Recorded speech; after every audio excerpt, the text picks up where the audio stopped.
फिर मैं रीट को दियो तो रीट रद्द होना और मेरे लिए बहुत ही नुकसानदायक सो हो, यानी मेरे डिप्रेशन सो ले आदमी आज बोले उनका हो गया टीचर में। तो बोला इतनी बुढ़ी को पड़े नंबर दवाई कल भी बहुत ज्यादा था, काफी बार इतना ज्यादा हो जाता था कि मैं दवाई लेने के लिए डॉक्टर के पास पहुंच गई। परीक्षा ले रहा है कि कैसे ना कैसे इनको रास्ते से हटाया जाए या इनका रास्ता चेंज किया जाए।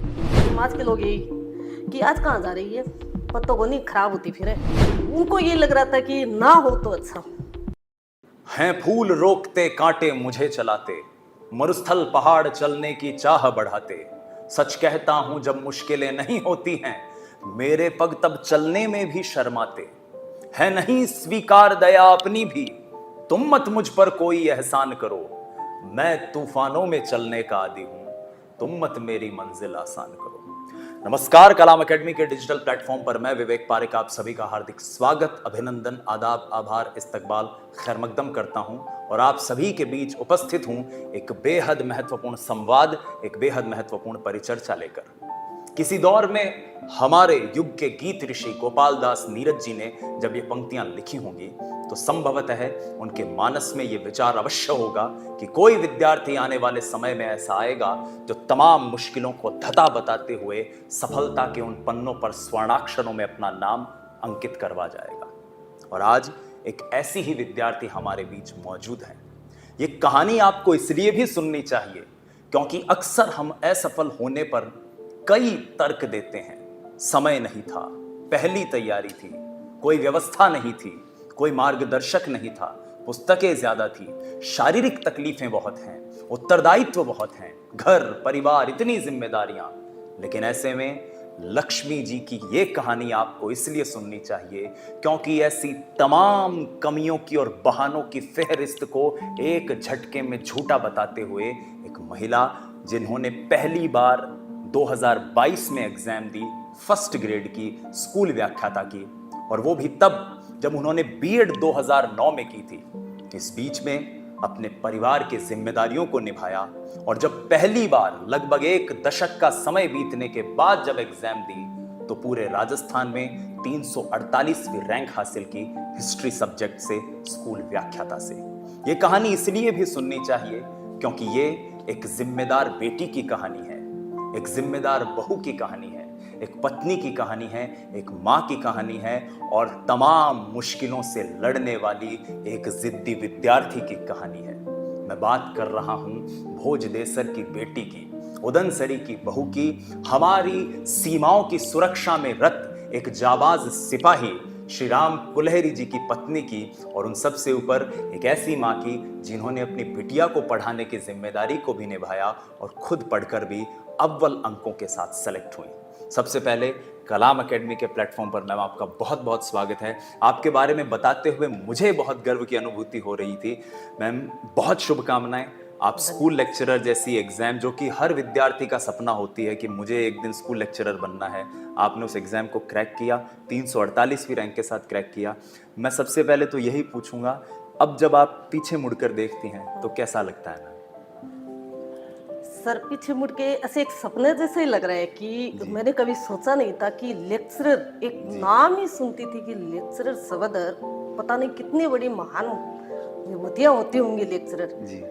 तो ऐसे सोचती थी, तो ऐसे मन में होता था कि बनना है, लेकिन फिर ये सोचती थी कि चलो थर्ड टीचर लग जाए, अच्छी बात है टीचर लग जाए। लेकिन मन में एक दिन ऐसे जैसे किसी को देखती थी तो मैं भी स्कूल लेक्चरर बनूं, कॉलेज लेक्चरर बनूं, इन जैसा मैं भी बनूं। तो मैंने अपने आप से ही मन में फैसला लिया कि मेरे को भी शायद तैयारी करनी चाहिए। इसलिए मैंने 11 अक्टूबर 2021 को मैंने अपने आप से फैसला लिया और मैं कलाम एकेडमी में आई। मैंने कहा कि मेरे को तैयारी करनी है। बोला मैडम सुरेंद्र जी सर मिले थे, बोला मैडम कौन से सब्जेक्ट से करनी है? मैंने कहा सर हिस्ट्री है। बोला गंगाधर जी सर पढ़ाते हैं मैडम हिस्ट्री। मैंने कहा सर बोले जानते हो क्या आप? मैंने कहा नहीं सर मैं नहीं जानती किसी को, लेकिन कोई दिक्कत नहीं है मैं कर लूँ। बोले ठीक है आप एक दिन 2 दिन डेमो लेके देख लो। मैंने कहा नहीं सर मैंने मन में ठान लिया ना कि मेरे को करनी है, तो डेमो नहीं, मेरे को इसी दिन से क्लास ही स्टार्ट करनी है। तो मैं 12 महीने की मेहनत में सफल हुई। मैं कलाम एकेडमी का बहुत बहुत धन्यवाद देना चाहती हूँ, गंगाधर जी सर का। वो तो मेरे मान लो कि गुरु यानी भगवान है। हाँ। मैं अपनी सफलता का पूरा श्रेय सबसे ज्यादा गंगाधर जी सर को, उसके बाद मैं कलाम एकेडमी को देना चाहती हूँ। उनकी टेस्ट सीरीज, उनको पढ़ाने का वो क्लास शेड्यूल बहुत ही अच्छा था। मैम, जो अपन ने यहाँ देखा 2009 में बीएड हुई, हाँ और भी के बाद यहाँ करीब 10 साल घर परिवार जिम्मेदारी, हाँ सर।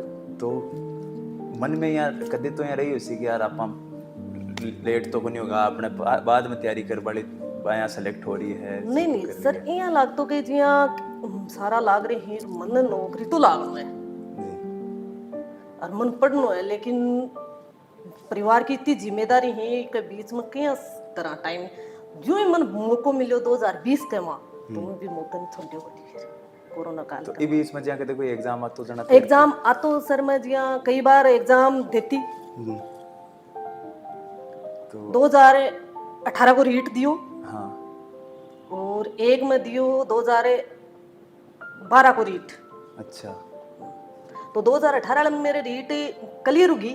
हाँ, लेकिन मेरा बीए का परसेंटेज 70-30 मीटर हूँ। अब मैं कॉलेज करी प्राइवेट, इसके लिए मेरा बीए में 43% ही रह गया। अच्छा, तो मेरे 43% की वजह मैं रीट में सिलेक्ट को नहीं, और मैं अपने आप ने अच्छे मानूं कि कुछ शायद बड़ा होने के लिए ही के लिए मैं रीट में 2018 में वो 43% को मानूं जी। या पूरी यात्रा एक बार बताओ मैम कि क्या थे, सीख कर आया के कारण रहे हो पूरी? सर सीकर तो ये कारण वो आई जिया गुड़िया के 2020-21 में 12th थी, तो 12th गांव में पढ़ रही गुड़िया, तो बैठे ऑनलाइन क्लास कौन चलिया करती, कोविड कोरोना हाँ कोरोना काल के कारण को ऑनलाइन क्लास कौन चलती, तो बच्ची इंटेलिजेंट ही 10वीं में 89 आ, तो बच्ची इंटेलिजेंट ही। जब मैं सोचू कि भाई बच्ची की पढ़ाई डिस्टर्ब हुई, तो मैं दिन सीकर लेके आई। मेरे गाय भी ही, मैं खेत को भी काम करया करती, 2 गाय ही बन बेच के फिर तुरंत मैं फैसलो लियो। अच्छा, वी टाइम आपने खेत खलियान और हाँ, सारो काम मैं खत्म करके खेत खलियान को और गायन बेच दी दोनों ने, और फिर मैं गुड़िया लेके और सीकर आई। तो सीकर आई जा मेरो अकेले को मन तो लाग्यो कौन सा, मैं सोचो ओ मोको है आप तैयारी करा, तो मैं मोबाइल में क्लास देखा करती, अकेले को मन को लाग तो मैं क्लास देखा करती।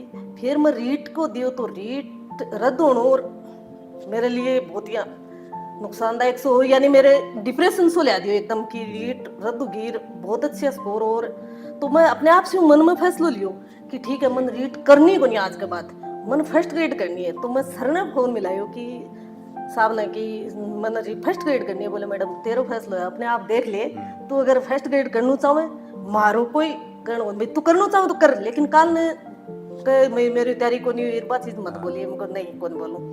तो मैं जके दिन में सर फर्श उठा के कलाम एकेडमी में पहुंच गई। मैं मेरी तैयारी 11 अक्टूबर में शुरुआत कर दी 2021 में। बार बार मेहनत अपन करनी पड़े, और कोई भी आपा माना गया यहाँ सर ही तो 80% कोर्स आ जाए जी। एग्जाम में भी मैं 80% टीचर को पढ़ाएडो आवे, तो मैं बार बार सर का ही नोट्स और रिवीजन करबो करती। मन बेरो के अपन 70-80 रही को नहीं मेरिट तो 50-55-60 रहे कंपटीशन एग्जाम की, तो सर को तो 70 या 80%, 85% आसी। अगर आप तो भी पढ़ लेंगे तो काफी है। हाँ, तो मैं बार बार भी नहीं विश्वास रखे और बार बार भी कोई रिवीजन करती रही। मैडम अपन जब वहाँ बैठे थे तो 2-3 बातें हो रही थी, हाँ। और मैं वो बातें एक बार आपसे सुनना चाहूँगा, क्योंकि ये इंटरव्यू उन सब विद्यार्थियों को भी देखना चाहिए जो भी फर्स्ट ग्रेड और बाकी एग्जाम लेके जाते हैं।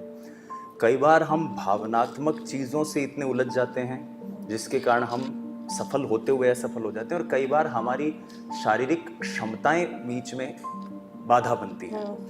2 चीज़ें पहले मैं आपको बताना चाहता हूँ। इस समय लक्ष्मी जी जो वर्तमान में एक स्कूल लेक्चरर के रूप में अपनी सेवाएं दे रही हैं, विद्यार्थियों को तैयार कर रही हैं, मैम सर्वाइकल की समस्या से ग्रसित हैं, ज्यादा देर तक चेयर पर बैठ नहीं सकती, माइग्रेन की समस्या है। ये एक चीज, एक पक्ष है। दूसरा, कई बार हम भावनात्मक चीजों में इतने उलझ जाते हैं। जिस जमाने में मैम ने तैयारी की थी, और मैम ने अभी कहा सर को, साहब को फोन किया, मैम बात कर रही हैं अपने पतिदेव की, जो उस समय हमारी भारत की सीमाओं की रक्षा के लिए राजौरी में पोस्टेड थे। ये बात आपको यहाँ पे सीखनी चाहिए दोस्तों, कि एक ऐसी महिला जिनको हमेशा ये भी एक टेंशन है कि उनके जो हस्बैंड हैं वो एक सेंसिटिव संवेदनशील इलाके में पोस्टेड हैं, और साथ ही साथ शारीरिक विषमताएं भी हैं। कितना आसान हो सकता है एक ही क्षण में चीज़ों को छोड़ दे, कोई सवाल ही नहीं पूछने वाला। मैम, इन दोनों चीज़ों पर मैं आपसे जानना चाहूँगा कि ये दो पक्ष ऐसे थे, सर की पोस्टिंग वहाँ थी, तो एक मन में एक हल्का सा डर, तो एक हम हिंदुस्तान के लोग हैं, अपने परिवार का कोई व्यक्ति वहाँ पर हो तो एक हल्का सा रहता बहुत तो ज्यादा रहता था सर। ये माइग्रेन बढ़ने का भी कारण पहले सियाचिन थी, तो उस समय भी जी महीने भर बातें नहीं होती थी, जी तो बहुत ज्यादा टेंशन होती थी। यहाँ भी कोई जैसे कि घटना होते ही मैं तुरंत फोन ट्राई करने लग जाती थी। जी फिर अपने आप भावनाओं पर भी ऐसे कंट्रोल करके ऐसे सोचती कि जो होना है वो ऊपर वाले के हाथ है, मेरा जी कुछ मैम। नहीं है रोल, और इंसान कुछ नहीं कर सकता, ऐसे सोच के वापस से मैं किताब लेके बैठ जाती थी, जी पढ़ने लगती। लेकिन फिर वापस से सर को मैं फोन मिलाती, जैसे ही उनसे ऐसे फोन हेलो आवाज आती, मैं तुरंत फोन रख देती थी और मेरी बुक में लग जाती थी। फिर मैं बात नहीं करती थी ज्यादा, अच्छा क्योंकि आवाज आ गई तो ठीक है, सेफ है, ठीक है, जो भी घटना है कोई इधर उधर हुई होगी, जी जी उसके हाँ, बाद वो मैं तो बड़ा वापस से पढ़ने सेंसिटिव लग इलाका है, जाती आए थी। दिन वहाँ से हाँ, तो आए होता दिन है। होती थी, तो मैं जी वापस से पढ़ने लग जाती थी। जी मैं इन चीज़ों जैसे सर्वाइकल भी बहुत ज़्यादा था, काफ़ी बार इतना ज़्यादा हो जाता था कि मैं दवाई लेने के लिए डॉक्टर के पास पहुंच जाती थी, माइग्रेन भी बहुत ज़्यादा हो जाता था। लेकिन मैं ये सोचती थी कि शायद मैं सफल होना चाहती हूँ, भगवान इन चीज़ों में मेरी परीक्षा ही ले रहा है, परीक्षा ले रहा है कि कैसे ना कैसे इनको रास्ते से हटाया जाए या इनका रास्ता चेंज किया जाए। जी तो मैं वापस से उसको पॉजिटिव वे में लेकर जी मैं वापस मजबूत होती कि नहीं, मेरा माइग्रेन हो, सर्वाइकल हो या ऐसी घटनाएं हो रही। मेरी गुड़िया भी बहुत बीमार रहती थी उस समय, जी डॉक्टरों के पास मैं बहुत ज्यादा घूमती थी, 3 बजे तक घूमती, जी उसके बाद मैं 5 बजे क्लास लेने के लिए पहुंच जाती जी थी। तो मैं सोचती थी कि ये शायद भगवान की परीक्षा है कि देखते हैं कितनी सफल होती है। जी मैडम, एक दिन भगवान भी ये सोचेगा कि ये हार नहीं मानेगी, सफल होने दो, हमें ही हार माननी हमें ही पड़ेगी। हार माननी पड़ेगी, और उन जी चीजों में फिर मैं सफल हो बिल्कुल गई। मैम। मैम, अब थोड़ा सा इसको फर्स्ट ग्रेड की तैयारी पे लेके चलते हैं कि अगर कोई बच्चा फर्स्ट ग्रेड की तैयारी करे तो ऐसी 5 क्या चीज़ है जो आपको लगता है कि ये तो उसे बिल्कुल ही नहीं करनी चाहिए? सर देखो, सबसे पहली चीज तो है, आजकल ये सोशल मीडिया का जमाना है, जी सबसे पहला तो है, मेरे को ये लगता है कि फोन से अगर जितना दूर रहा जाए ना, जी वो सबसे बेस्ट है, बिल्कुल बिल्कुल सबसे बेस्ट है फोन से। और दूसरी चीजें हैं कि हम किसी भी चीज को नेगेटिव में ना लें, पॉजिटिव लें। जी जैसे कोई टेस्ट में रैंक कम आई या नंबर कम आए पढ़ने में। एक तीसरी चीज ये है कि जैसे हम पूछते हैं कि क्या पढ़ रहे हो, कौन सी बुकें पढ़ रहे हो, ये चीजें पढ़ रहे हो, वो उन चीजों पर ध्यान ना दें।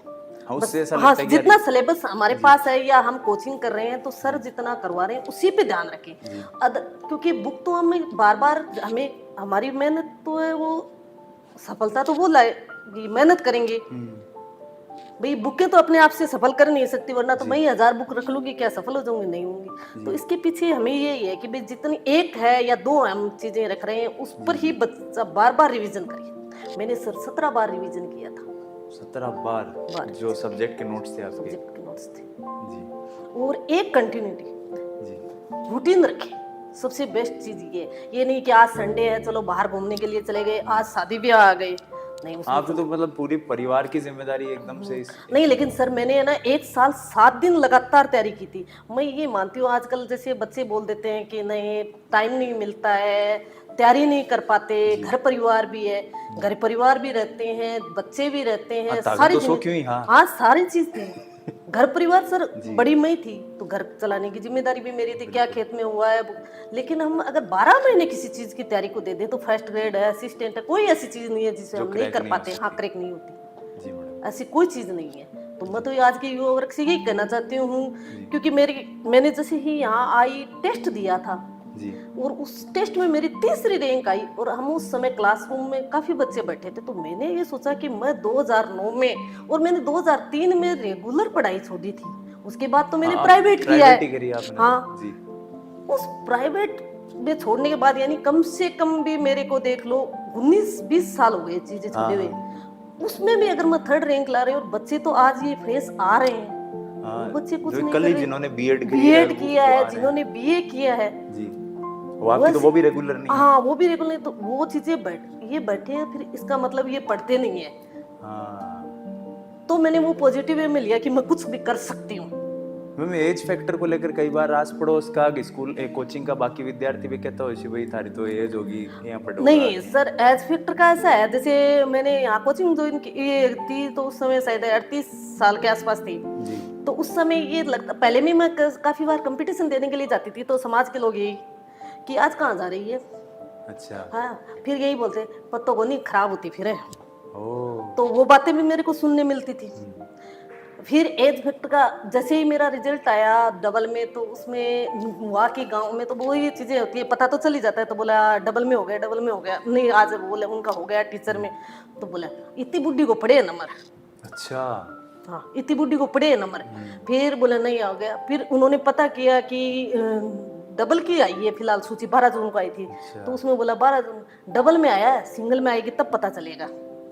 मतलब आसपास का तो आना नीचो दिखावा की करी हाँ। थी कोशिश। तो फिर उन्होंने ये पता भी किया है कहीं से सोर्स से कि कितने बन रहे हैं और मेरिट क्या रही है। अच्छा, बताओ दे। कितने बन रहे हैं और मेरिट क्या रही है। हाँ, उनको ये लग रहा था कि ना हो तो अच्छा। सही है। तो सर ये देखो एज फैक्टर भी रहता है और समाज जी भी रहता है, दोनों सब चीजों को झेलना पड़ता है।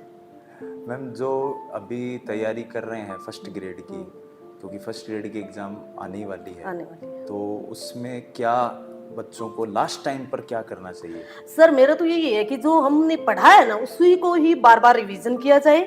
इधर उधर की बातों में, सोशल मीडिया पे जो खबरें आ रही हैं उन चीजों पे ध्यान नहीं देना चाहिए। जी। अपने पेपर पे फोकस करो और बस जितना आप पढ़ सकते हो उतना पढ़ो। ये नहीं कि ये तो मेरा टॉपिक छूट गया मैं इसको पढ़ूं, अब कुछ नहीं होगा। बिल्कुल। बार बार उसी का ही जो हमने पढ़ लिया है उसका रिवीजन करें, भरपूर नींद लें। जी। ये भी चीज ज्यादा है। हाँ। क्योंकि हम लाइफ टाइम पर ही फिर तबीयत ठीक नहीं रहती है। स्वास्थ्य का ध्यान रखना। स्वास्थ्य का ध्यान रखना जरूरी है। भरपूर नींद लें, खाना है वो सेहत। और जो अफवाहें है ना सबसे ज्यादा उनसे बचे कि वहाँ पेपर आने वाला है, वहाँ आएगा आ रहा है। एक अफवाह बच्चों के ये रहती है कि आपके टाइम भी ऐसा हुआ होगा कि एग्ज़ाम खिसक जाएगी तो 1 महीना और मिल जाएगा, ये हो जाएगा वो हो जाएगा। इस तरह की अफवाहों से भी बच्चों को कैसे बचना चाहिए मैडम? नहीं तो सर ऐसा है ना, आप सोशल मीडिया से दूर, आपको करना क्या है, 1 महीना मिल जाएगा तो मिल जाएगा ना, अच्छा और अच्छा तैयारी हो जाएगी आपकी। भाई आपको महीना मिल रहा है तो और अच्छे से आप पढ़ते रहो इन चीजों को। आप मैंने पहले भी बोला था कि आप कंटिन्यूटी यानी रूटीन रखोगे, कंटिन्यू आप चीजों को रखोगे, 8-10 घंटे 7 घंटे जो भी आप पढ़ते हो उतना रखोगे तो वो तो परमानेंट चलती रहेगी जिस दिन तक एग्जाम ना हो। जी। 1 महीना मिल रहा है तो और अच्छा है, आपका रैंक में सुधार होगा, आप कंपटीशन में रहोगे। ये नहीं कि महीना है तो हम छोड़ देते हैं, तैयारी तो है बेस्ट, जी। फिर कंपटीशन तो दे लेंगे। स्कूल में कैसा देखते हैं बाकी स्टाफ? नहीं सर स्टाफ अच्छा है मेरा स्कूल में, और बच्चे भी अच्छा बातें, और स्टाफ की भी ये कहूंगी ऐसे एक घटना हुई क्योंकि वही आप बता रहे थे एज फैक्टर का। ताबरिया तो खासा मोटिवेट रहता है मैडम दार से। हाँ बहुत ज्यादा। तो अनुशासन में रहना जाना यहाँ लगा है, थोड़ा सा स्टाफ ध्यान हुई। फिर एक दिन मेरे थोड़ी सी बुखार हो रखी तो मैं बैठी ही नोट्स पढ़ रही, तो एक स्टाफ वाला बोले मैडम मान गया। सर क्या चीज? बोला थारी मेहनत न सलाम है मुके यहाँ। बोले मैं यहाँ सोच रहा क्यों कि और ही तरीके होंगी। अच्छा। हाँ एज फैक्टर के हिसाब। हाँ बोलो बोले मैं थारी मेहनत न सलाम करा।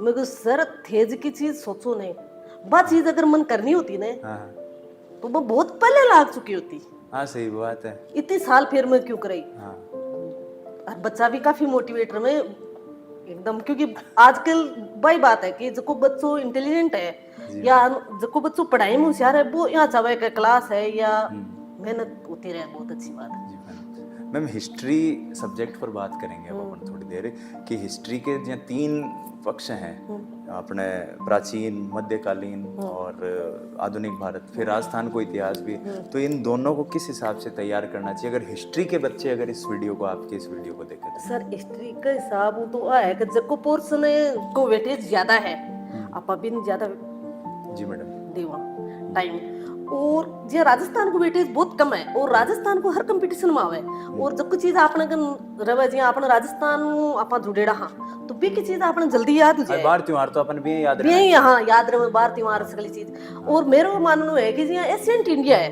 प्राचीन भारत है, वो हर कंपटीशन में रहे, और अगर आप बार बार भी 5-7 बार रिवीजन कर लेने तो फिर आप कदे भी नहीं भूलना पड़े।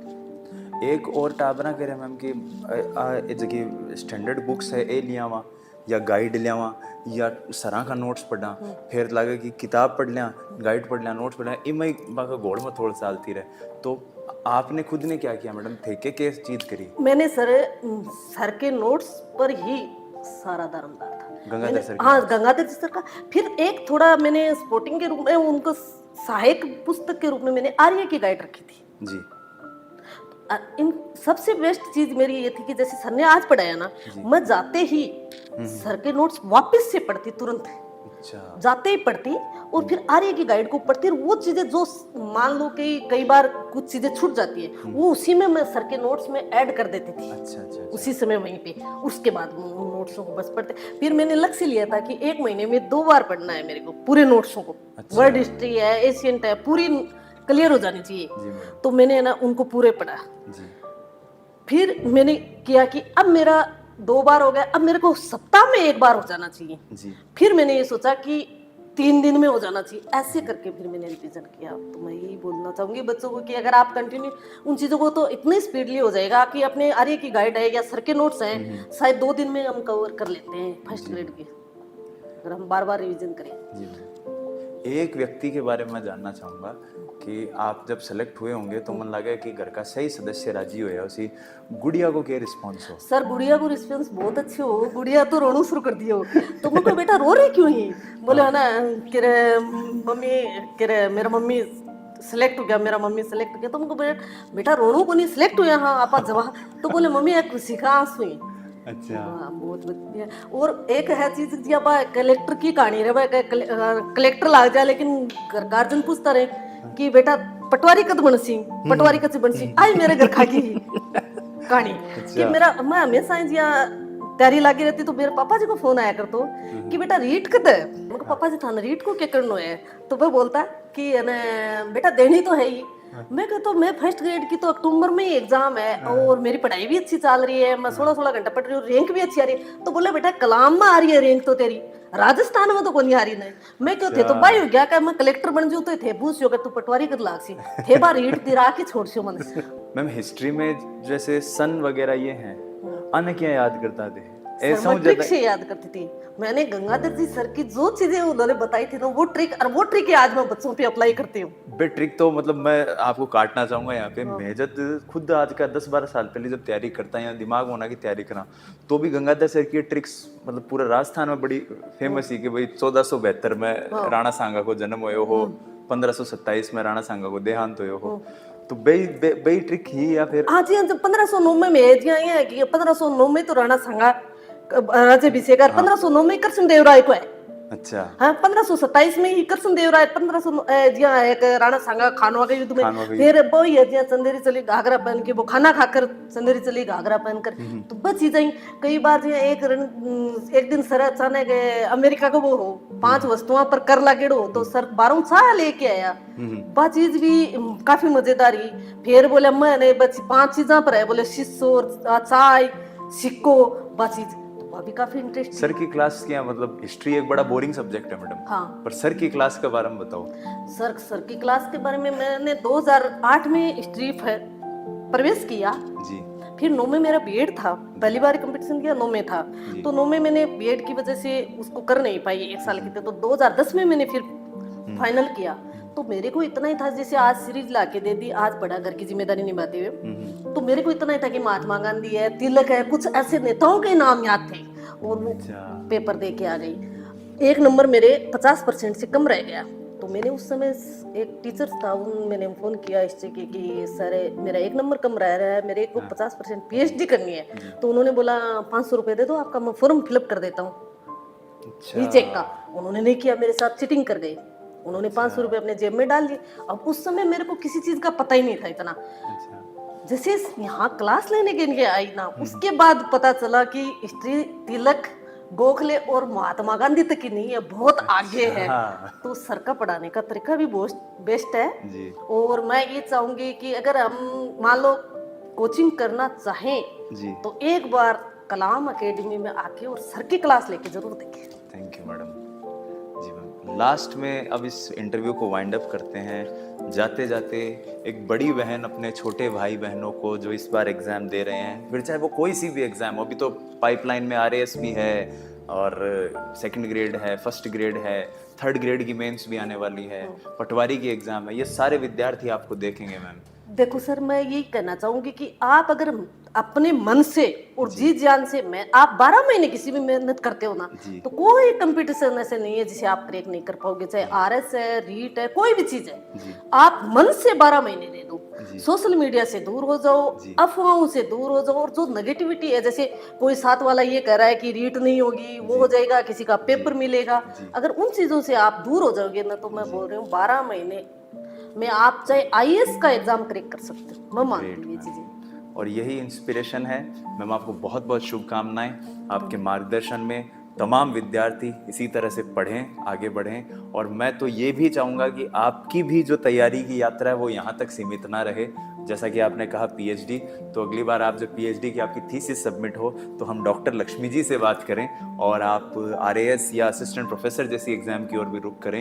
इसी के साथ आज के इस इंटरव्यू को वाइंड अप करते हैं। प्रिय साथियों, ये इंटरव्यू कैसा लगा हमें कमेंट में ज़रूर बताइएगा, और याद रखिएगा एक बात मैंने कहीं पढ़ी थी कि बिजली जब गरजती है आकाश बदल देती है, आंधी जब उठती है दिन रात बदल देती है, धरती जब दरकती है सीमांत बदल देती है, और नारी जब गरजती है इतिहास बदल देती है। ये इतिहास को बदलने वाली कहानियां हैं, और आप में से भी तमाम विद्यार्थी, हम जिन भी महिलाओं के बारे में सुनते हैं वो रोल मॉडल्स हमारे, फिर चाहे वो मदर टेरेसा हों, फिर चाहे वो रानी लक्ष्मीबाई हों, लेकिन आधुनिक युग के वो साथी, वो विद्यार्थी, वो महिलाएं जिन्होंने अपने बलबूते अपने जीवन को बदलने का संकल्प लिया और उस संकल्प को सिद्ध किया, उसमें एक नाम लक्ष्मी जी का भी होता है, उसे भी जोड़ लीजिएगा।